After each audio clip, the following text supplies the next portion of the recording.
Hey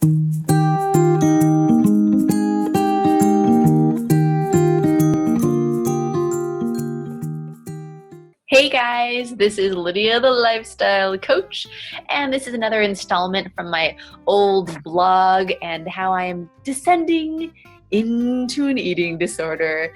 So I've shared a few things with you guys in previous videos, but I did decide at one point to come clean. Just like, you know what? I can't hide anymore. I read a great book by Brené Brown that really prioritized authenticity in my life, and I was like, you know what? I can't just hide. Like, I don't have an answer, but I'm just going to come clean. So I did. I actually did on a national call, which was scary, and I expected everyone to just go away and to not like me anymore. But an amazing thing happened is that people, when I was authentic, started being much more authentic to me and telling me about their struggles. And there was like a lot of people. And so I started blogging about that and kind of my experience. So this was kind of my coming out blog post that I wanted to share with you guys. When I first decided to be honest about my eating disorder. So, and I would love to go through and just like I'm going to show you some of the assumptions that I had and what I would kind of say to my former self. So the blog post is called Binge. I thought it was my own brand of insane. Although blah, blah, blah. I've helped people, but I can't get in touch with myself. I binge eat till it hurts. Sometimes I throw up. Most of the time I'm in pain for days trying to recover from what I've done to myself. It had been getting worse. Maybe it was always in me. But in the past few years, there have been some huge life-changing stressors in my life. Now, look at this, you guys. At this point, I am not connecting my binge eating at all to the fact that I have restricted calories so much over such a long period of time and pretty much turned on the switch in my brain that makes you want to eat a lot because you're starving yourself. So notice the assumptions in here. Maybe it was always in me, right? So I'm just assuming maybe this is just it.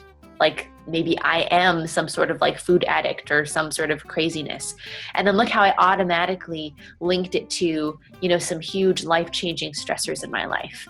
Like I just thought there's these ideas in the world that are not helpful, that create shame and stigma that, if they have an eating disorder, it becomes some sort of, past trauma, or they're trying to have control in their lives, or they're trying to, make up for something, or they're trying to cope with something. So I just assume your brain always finds what it's looking for. So if you think this is caused by stress. Have I had stress in the past few years? The answer will always be yes, because that's what you're looking for from your brain. So it was I've had all these stressors in my life.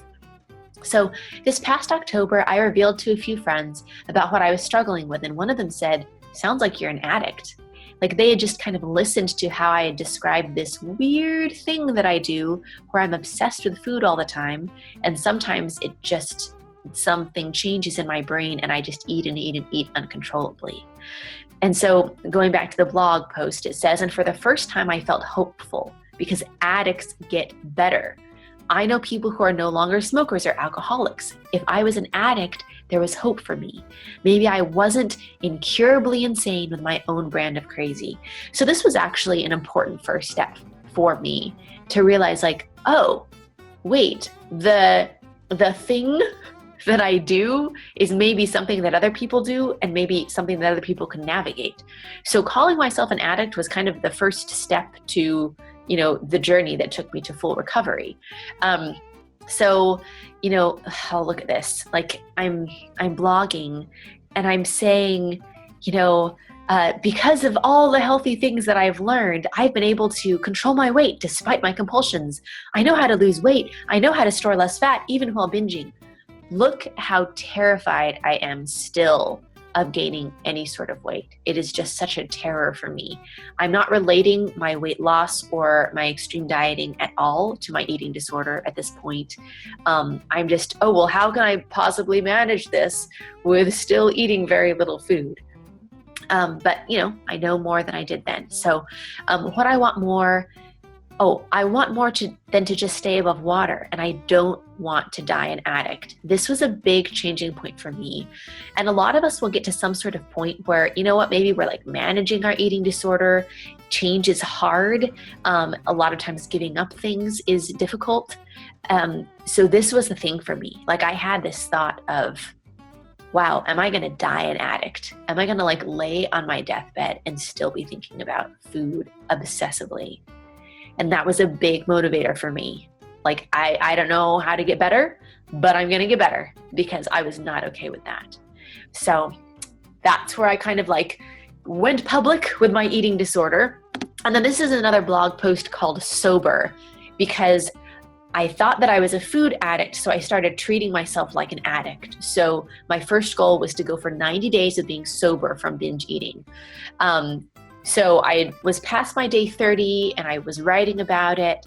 I expect I will binge again someday, in which case I will pull out the black box and learn some really great things about how to prevent a relapse in the future. So I was kind of ingesting all of this information about like, oh, the black box, like if the plane goes down, that's the first thing they look for. I was trying so hard to change my brain. I was trying so hard to just, do anything that I could to get better. So these were some of the early things that I tried. So, I said, I have some stresses coming up. I really want more than anything to be sober. This is not the time to fight the fight. It's to avoid the fight. My brain is changing every day. The goal is to get a few miles down the road. And when I struggle and think I can't do it, I just tell myself that I can't think about it now. I'll think about it in 90 days with my new brain. I'm pulling out all the stops, utilizing all the tools. The goal is not willpower. The goal is success. So I was trying really hard. I had a few, principles that may have been serving me, but I look back on this and like, what happens after the 90 days, guys? Like, what if you can get to be sober for 90 days? Like my idea was like, if I just, keep going, something's going to change in my brain. And I don't know that it ever would have. When I found the principles that I have now, I was done. Like in a day, I was done.